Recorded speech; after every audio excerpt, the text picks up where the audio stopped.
मानक जी, अब मैं चेक कर रहा था, यूपी में 14 एक्सप्रेसवे है और एक्सप्रेसवे पे अगर मान लीजिए कि केंद्रीय बजट से एक भी नहीं, केंद्रीय बजट से एक भी नहीं। अगर स्टेट हाईवे भी बनता है तो क्या उसमें सेंट्रल गवर्नमेंट का कंट्रीब्यूशन नहीं होता है? उसमें जरूर जवाब दीजिएगा।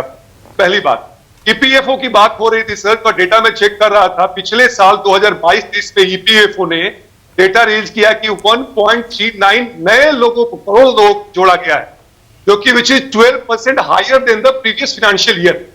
इसका सीधा सीधा मतलब है कि नौकरियां मिल रही हैं और कोई भी ऑर्गेनाइजेशन जिसमें 20 लोग से ज्यादा है वो ईपीएफओ में रजिस्टर्ड कर सकते हैं।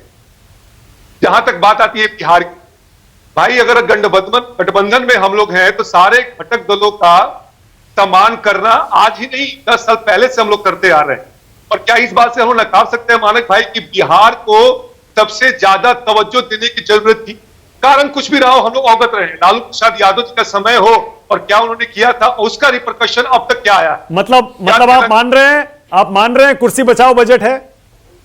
कुर्सी बचाओ नहीं, देश बढ़ाओ बजट है और विपक्षी चिल्लाओ बजट है। नहीं, अगर बिहार और आंध्र पे खास फोकस है तो कुर्सी बचाओ बजट हुआ ना फिर तो। बिहार में चुनाव 17 महीने के बाद है, तो उस संदर्भ में इसको ना देखा जाए। अरे केंद्र की बात हो रही है, बिहार की बात थोड़े हो रही है भाई। केंद्र में तो आपके और जेडीयू के समर्थन पे सरकार चल रही है, इसीलिए बिहार पर ज्यादा फोकस है। नीतीश जी ने मांगा था। हम लोग गलती यही कर जाते हैं।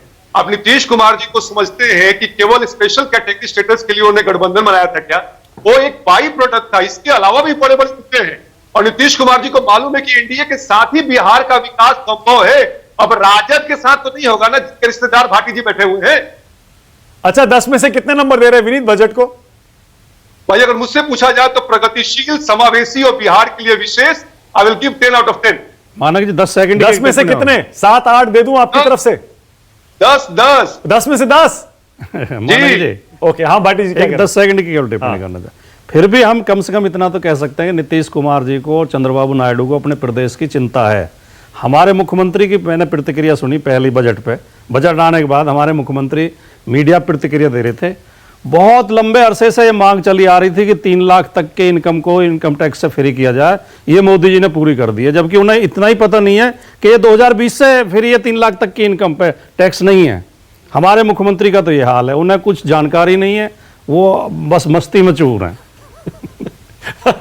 अच्छा, ओके, रुचिका।